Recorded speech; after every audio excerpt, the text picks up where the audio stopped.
Hey, welcome to Holistically Hope with Rachel Pontillo. I'm Rachel Pontillo, and today on the show we have with us Dr. Anh Nguyen. Dr. Anh is a board-certified pharmacist, a certified health coach, an avid foodie, and functional medicine practitioner who finds and fixes the root of chronic health conditions, specializing in gut health, and that's what we're going to talk about today. Dr. Anh is also the host of the wonderful podcast, Food as Medicine, with Dr. Anh, and I was lucky to be a guest on that show in the past, and Dr. Anh and I had a blast, which is why I was so excited that she agreed to be on the show with us today.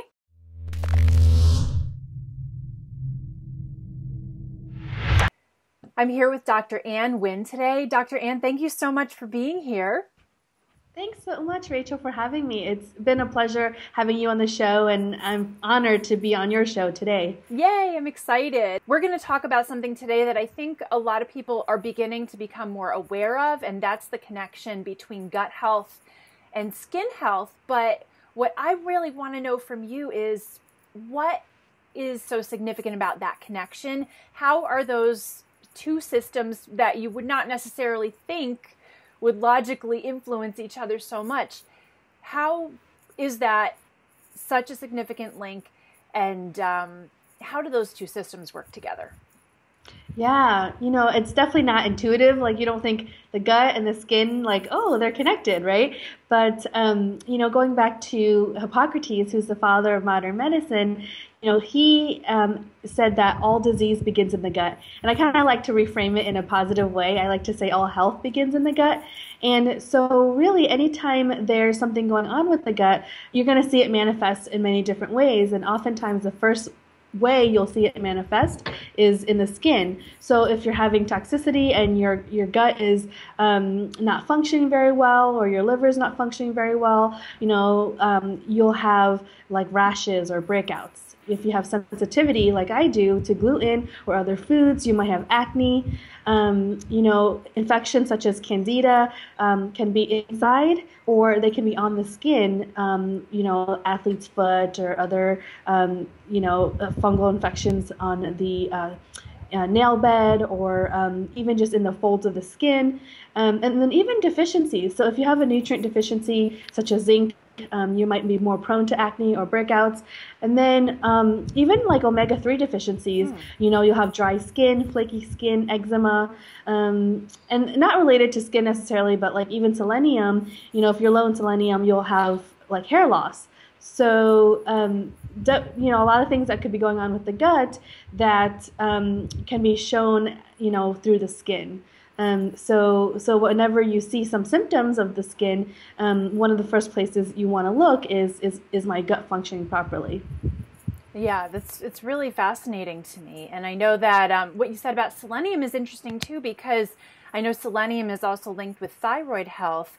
And I am starting to see more and more in my practice that a lot of people who come to me with skin issues also have some kind of thyroid imbalance happening at the same time.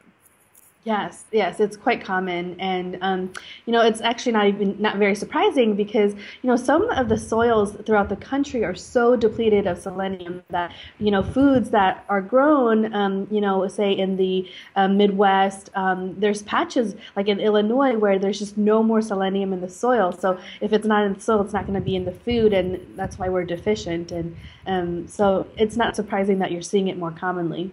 That's really interesting, because, deficiencies are certainly something that I think are becoming more and more mainstream knowledge as functional medicine and integrative medicine continue to spread throughout the United States, and awareness of all of that. So deficiencies would be obviously linked to absorption issues, but I really find it interesting what you just said about the soil. We know that the food system in this country is not necessarily designed to maintain health always. We can just say that, but people don't always think as far deep down as the soil. People start to think of pesticides and stuff like that, but the nutrients in the soil is something that we really definitely need to look at too. That was fascinating. Yeah, and so we used to farm and we used to replenish the soil. We used to rotate our crops. And so, if we took some nutrients out of the soil, we would have a crop that we would put back the next cycle that would, counteract some of the nutrients that were removed from the first cycle. Or, I was learning from another guest on my show where back when the Native Americans were planting corn, they would actually also in the soil put some fish in there to replenish the soil with selenium and other nutrients. So these are practices that we no longer do. And every year, we're trying to get a higher yield. And so I think definitely the source of all the food production is a good place to start. And I know we'll probably talk about probiotics and having good, soil-based probiotics from healthy soils is also another place you want to look if you're looking for a good probiotic as well. So that's, they're just a great kind of breeding ground for good probiotics, good bacteria, good nutrients. So if you have good soil, you're going to have good crops and so on and so forth. So let's talk now about probiotics, because I think, again, this is something that a lot of people know that they should take. It's something that you can go to a regular conventional drugstore and find. But of course, there are vast differences among the different types, the different strains, the quality. Some are refrigerated, some are not, some are live, some are not. So let's talk about some of these different types of probiotics and what the best type for people to get started with might be. Yeah, that's a big question. We all know that probiotics are good for us. We should be taking it. And I'm, of the opinion that there's certain supplements that would benefit everybody, and probiotics would be one of them. And so, and making sure you have a good probiotic is essential because, like you said, if for some probiotics, they might be manufactured and on the date of manufacture have a certain number of colony forming units guaranteed in the batch, but over time, the bacteria die off, and then you can't guarantee that, you have enough strains to be beneficial. And storage is an issue too. So making sure that it's stored properly, making sure you have a wide variety of strains, making sure you have at least 30 million colony forming units. Those are criteria that you want to have when you're selecting a good probiotic. Some of my favorite brands are like Claire, Therabiotic. Over the counter, refrigerated, you can find VSL3. But just depending on what your symptoms are, you want to see where you want to repopulate. I guess in general, for general health, you want to have a wide variety of strains, which is why I like the Claire Therabiotic. But, if you're having, yeast infections for females, or if you, you've got a leaky gut, or just depending on what issue you've got SIBO, you might want to look at, what is my microbiome? What's, do I have too much of, and what do I need to repopulate? And then that's where we can dig deeper and figure out, what are the specific strains that we need to add into the probiotic. Absolutely. And do you find that people who have skin issues like acne or rosacea have specific strains that they need more of to help restore that balance? That's a great question. So probiotics, I think in general, if you could have like lactobacillus and bifidobacterium, those are two really good strains to have if you're having, skin issues such as eczema and rosacea. But I also find that it's also linked to food sensitivities. So So removing what's causing the inflammation and causing the skin reaction is going to be actually quite important, and I would say probably even more important than necessarily the probiotic. So I guess in functional medicine, if we take a step back and we think about how do we approach a symptom someone is experiencing and trying to figure out what is the cause of that symptom, the first place is to remove the trigger, right? So oftentimes triggers for a lot of people in terms of skin, gluten, dairy, soy, those are the big culprits. And I myself, I didn't even know, but I had a gluten sensitivity, and I didn't know until I did an elimination diet, and I reintroduced gluten into my diet, and I had eczema on my hands. Wow. And so that's when I knew, okay, I can't have gluten. And it wasn't, I didn't know, like, it wasn't a big deal. I mean, I guess I did have eczema in the winter time, and I just thought I had dry skin. But this was in June, in the summer when I tried this diet, and I was getting eczema in the summer, and I was like, well, that's weird. But as soon as I introduced gluten in it, and then I knew that was my sensitivity. So making sure we remove it. The triggers, so that the gut can heal, is one of the first steps to making sure that it doesn't happen again. I think that's really important to note, that until that trigger is identified and removed, adding the probiotics and doing other things to promote healthy skin is not going to be nearly as effective, because that inflammation and that cause is still continuously introduced. Absolutely. And, I was going to mention that with probiotics, they make you feel better, right? And so you think that then the problem is solved, but the underlying issue is still there. And so what you're really doing is you're putting a Band-Aid on the problem, and then you're going on your merry way thinking everything's fine, but really you haven't fixed the underlying problem. And so oftentimes, actually, a caveat to probiotics is, yes, they will make you feel better, but let's kind of explore further to see, is there anything else going on?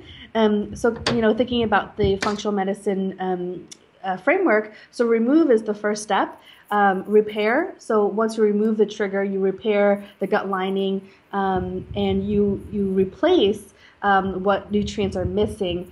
Then the fourth step would be re-inoculate, which would be the probiotics. So introducing probiotics too soon, like I mentioned, will make you feel better, but you've kind of missed all the first couple steps, and you're not really addressing the deeper issue. And then the last step is to rebalance. So once you've re-inoculated, rebalance your life so that you sustain this type of lifestyle. And that's kind of the framework that we like to work under, so that that we're kind of fixing the root cause of the skin issue. I think a lot of people have the belief, because they see probiotics everywhere now, and I know a lot of nutritionists and health coaches do recommend them right away. I think they're seen as kind of a panacea, like whatever you have, the probiotic will fix it. And I think using them in that way is essentially an allopathic approach to it. You're just, again, addressing a symptom, digestive symptoms, skin symptoms, without looking deeper. So even though it's a more holistic thing to do rather than take an antibiotic, it's still using it in that allopathic, fix the symptom, put on the Band-Aid mentality. So I think what you just said there is huge, about you still have to go deeper, and there's still kind of an order of things that should be done for best results. That sounds great. All right. Are there any specific existing conditions or people who absolutely should not take probiotics without knowing more? I mean, obviously everybody should look deeper, but are there immediate contraindications that people should be aware of? Yeah, that's a great question. One person comes to mind is Amy Myers, and she has an approach where, especially with people who have Candida infection, she does not like to start probiotics in them too soon, because, her line of thinking, and I agree with this, is that you think of, a fish pond, and there's good fish and there's bad fish in the pond, and adding a probiotic is throwing food into the fish pond, and you're not just going to feed the good fish, you're going to feed the bad fish as well. So, and in the case of a Candida overgrowth, then you want to starve the Candida and help the good bacteria thrive. So if you add a probiotic in too early, you're just kind of spinning your wheels. So that would be one instance that comes to mind where definitely you wouldn't want to start a probiotic too early until you address, the blood sugar regulation and, fix the Candida overgrowth first. And you recommend doing that with an elimination diet, or are there any herbs or anything that you particularly like for that? For Candida? Yeah, so Candida, definitely one of the first places to start is nutrition, and so making sure that you're having a very low glycemic, low sugar diet, and you know, making sure that you do a good clean diet for at least 3 to 6 months to help starve the Candida. Um, that's kind of my first step. I'm always food first, supplements next, and then medications if necessary. Mm-hmm. So oftentimes, if we can get people there with nutrition, then I'm very happy with that. And then there's certain antifungal herbs for sure, and then if that doesn't take take the Candida down, then there's definitely antifungal medications that they can take as well. But for sure, nutrition is always my first step. Yeah, no, I totally agree with that. I mean, I'm totally a person who avoids medicine, like drug medicine, pharmaceutical medicine, as much as possible. But there are certain situations where once you've exhausted other possibilities, you do get to that point. And I know that there have been a lot of developments on the functional and integrative pharmaceutical fronts where there are specific ones that do target specific strains, whereas other ones are kind of like a nuclear attack. So there is progress in that area, but getting to that point, again, has a process. You don't just jump there and skip everything in between. Mm-hmm, mm-hmm. So and I, coming from a pharmacy background, if you told me like 5 years ago, 10 years ago that I would be sitting here saying, okay, nutrition first, I don't know. I don't know if I would believe you, but yeah, it's been quite a journey, and realizing how much a powerful role nutrition plays in health. I've kind of turned a 180, I suppose. I think a lot of practitioners are starting to just return full circle to where it all began with that food is medicine mentality, because we're just seeing the power of what it does for people when you focus on food first, and then whatever follows. But it goes back to, if the food is not right, then it doesn't matter what else you do. And I tell my clients and my students that it doesn't matter what you put on your skin. It doesn't matter what expensive products you use or treatments. You're not going to have sustainable results if the cause inside is still there. And typically that is some kind of a food sensitivity. So let's talk about how to figure out what those sensitivities are. I know we already alluded to an elimination diet, but I know now in functional and integrative medicine, there are so many diagnostic tests and tools available to help really pinpoint what those specific triggers are. Can you speak more about that? Yeah, absolutely. So, one of the first things that come to mind is, as far as gluten sensitivity goes, there's a blood test that people can take with Thyrex labs, and it's not kind of like the end all be all per se. I mean, there's definitely 62 different strains of or ways that gluten can be chopped up, and so this test tests for about 10 of them, and before we only used to test for one, and that was how people were diagnosed with celiac disease. So with this test, it's a step in the right direction, but it doesn't test for everything. So even if you come up negative on this test, you might still have a sensitivity, but there's just no way as of current for us to test all of the strains. But I like the Cyrex test for gluten sensitivity. And of course, the elimination diet works very well as well, but you have to be very, adamant about checking labels and making sure you don't have, accidental exposures to things. And so I think that's a gold standard, but it's really hard for people to implement. But if it's implemented properly, you can identify gluten sensitivity as well as other sensitivities too. But Cyrex is a good place to start. ALA tests also test for other food sensitivities besides gluten. So anything from, your ragweed to your nightshades to eggs to nuts, all kinds of things. So that's always a good test as well. As far as infections go, 401H is a good test, because then you can see if you have Candida growing, or if you have H. pylori or some other bacterial overgrowth to address in the gut, which can be manifested as skin reactions. So that's one good test I really like. It's a stool test. And sometimes, different parasites, they shed at different times, so you might have to repeat the test, because, you might come up clean, but then, you just didn't catch it at the right cycle for the parasite to show up. So, that is a really good test. As far as nutrient deficiencies go, SpectraCell is really good, because it tells you what's actually getting into the cell. So, there's that saying, you are what you eat, but it's really you are what you absorb. Yes. Because if you're not digesting well and it's not getting into your cells, then your cells aren't using it. Right. So SpectraCell gives you, what nutrients are actually inside the cell. So then you can see, are there gaps, or there holes in your nutrition that you need to address. So I like that. And then as far as toxicity goes, there's like a urine toxicity screen. We had talked briefly about, some copper toxicity that can show up as acne. So doing one with a DMSA challenge can help identify whether you have copper specifically, as well as other toxicities that you might be exposed to that need to be addressed as well. Now, these tests are only really offered within the functional medicine or functional nutrition or integrative medicine model. You're not going to necessarily find this from an allopathic primary care physician. Is that correct?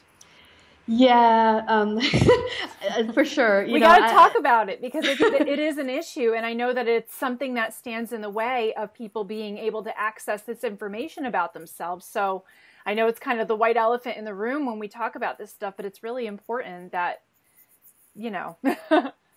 Yeah, and I'm glad you brought that up, because if you go to your conventional physician and ask for these tests, they might look at you like, "What are you talking about?" Or if you some of these tests you can order online, and then you say you want to know how to interpret them, and you bring them to your conventional physician, they might not know how to interpret them. So making sure that you work through a naturopath or a functional medicine practitioner, someone who is well versed in identifying what tests are needed and interpreting these tests, so you can know what to do, is important as well. So for sure, it's these aren't tests that people, I guess, in the conventional world would be able to order or interpret for you. And to be clear, they are typically an out-of-pocket expense. Yes. I mean, some of the food sensitivity tests are covered by some insurance companies, so you can investigate and see, because that's becoming more of a mainstream thing. But you're right, for the most part, they are out of pocket. If you have an HSA, sometimes it's covered through your HSA as well, so that's worth investigating. Mm-hmm. But those are some options, but typically not covered by traditional insurance. And that can be a challenge for people, but I know for my clients, and I'm sure you can probably say the same, that when you have that information about yourself and you're able to take targeted actions, it just improves the quality of your life so much that even if it's an out-of-pocket expense that seems high up front, I mean, just imagine what you'd be saving in the long run, not only from your bank account, but what you would go through with your health not having that information. Oh, absolutely. Yeah. We can kind of throw darts in the dark and see what happens. And that's okay, but that will take longer. Sure. But if you want to take a targeted approach, like you were saying, the tests definitely help. And you're right. I mean, you're either, I was talking to, some guests on the show, and you either pay for your health up front or in the beginning, or you pay for it, in your later years. So you're going to pay for your health either way. And, to pay for it up front and have a longer and better quality of life, I think is worth it. So, absolutely. But that's everyone's, I guess, individual choice. It is, but going back to the discussion about insurance companies covering these types of tests or not, I know that the only way to get more insurance companies to cover these things is to call them and ask for it. Insurance companies do react partially on demand, based on demand of their insureds.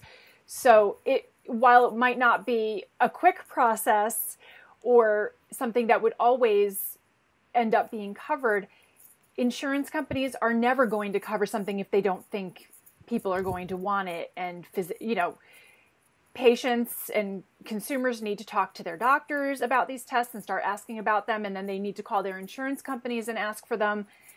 If it comes from enough doctors and enough patients, insurance companies will eventually respond. It can be a long process. And I know that in this system, unfortunately, a lot of the functional medical practitioners are choosing to operate outside of insurance because they want that ability to be able to help their patients without being told, no, you can't order that test right now.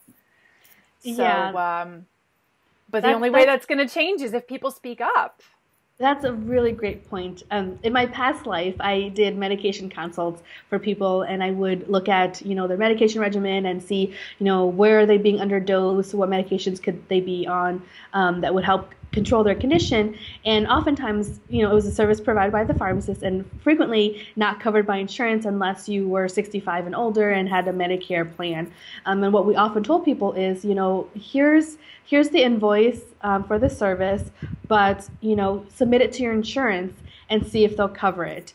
And even if they don't cover it, it's kind of recorded as a request. And as you said, when more requests come through, they're going to start to see a trend that this is a need that their beneficiaries are asking for. And yeah, you are the customer, and they want to make you happy. So definitely keep asking and keep trying to submit it, and things can change. Exactly. I mean, nothing changes if people just assume that it can't change and do nothing. Every single person has the power to affect change. And the more people embrace that and actually take action, that's how change happens. It doesn't happen right away, but it doesn't happen at all if people do nothing. So, yeah. Mm-hmm. Well, I would love to know, is there anything else that you want to talk about with our audience today? I guess we touched about this briefly, but I really want to also just, hammer down the point of, a lot of skin issues can be managed with nutrition, and having a good nutrition foundation is going to be the foundation for good health. And so, making sure you're eating a clean diet, making sure you're eating a diet free of inflammatory foods, a diet full of antioxidants that are going to support your immune function. These are all things that are not just good for your skin, but also good for your overall health as well. And, I've seen so many people improve on a clean diet that I just can't underscore that enough, that it really all begins with the gut, but it also begins with the food that you put in your mouth and also how you choose to live your life. But be very conscious about your food choices, and I think you'll be surprised as to how much vibrant energy and vitality you'll experience in your life. Absolutely. That's just so important, and I'm glad that you reiterated that, because that's something that you don't have to go through insurance to access. You can always access healthy, fresh, whole foods. Absolutely, yes. Fantastic. Well, Dr. Ann, thank you so much for being here. Where can our audience go to learn more about you and to get more information from you? I know you have a fabulous podcast. Oh, thank you. I really enjoy the podcast. It's a lot of fun. I get to talk to great people like yourself, and if people are interested, it's called the Food as Medicine Podcast with Dr. Ann. And so, once a week we release a new episode, and it's about, using food as medicine, and it's stories of people who've healed themselves or practitioners who've helped their clients heal. So it provides inspiration and practical tips. My home base is always my website, dranh.com, and Ann is spelled A-N-H as in healthy. And there I've actually put together a, clean eating rule. So, the top 10 things that I learned in terms of nutrition during my bodybuilding journey, as well as just, testing out what I thought I knew and putting it into practice and seeing what worked and what really didn't. So these are the things that I found worked for, helping me lose weight, improve my blood work and my energy. So, when you go to dranh.com, you can put your name in and you'll get that free guide. And then if you're interested in, following up and, maybe figuring out your health further, you can always work with me, and that's dranh.com/work. And I'd be happy to help you figure out what's going on with, whatever you might be experiencing. And you work with people all over the world. Yes, I do. I do keep, maybe very few appointments on a weekly basis, but I do work with people one-on-one to help them figure out their health challenges from the functional perspective. And we meet via Skype, or Zoom, or just some sort of virtual way, face-to-face. And I review labs, I see what's going on, make nutrition recommendations, follow up blood work. That kind of thing. So fantastic. Well, thank you so much for being here, and I can't wait to talk to you again soon. It's been fun. Thanks so much, Rachel.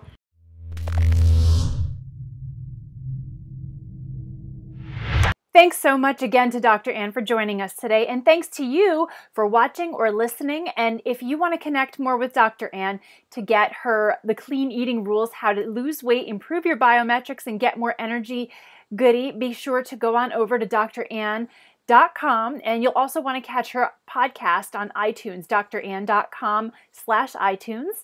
And if you are interested in booking a consultation with Dr. Anh, go to dranh.com/work to get help with optimizing your nutrition, addressing food sensitivities, and healing your gut. And remember, that's dranh.com. Did you like the show today? I sure hope so. If you did, come on over to holisticallyhote.com. Be sure to leave a comment on the blog post, and also be sure to subscribe to the YouTube channel and to the podcast on iTunes, and share it with your friends.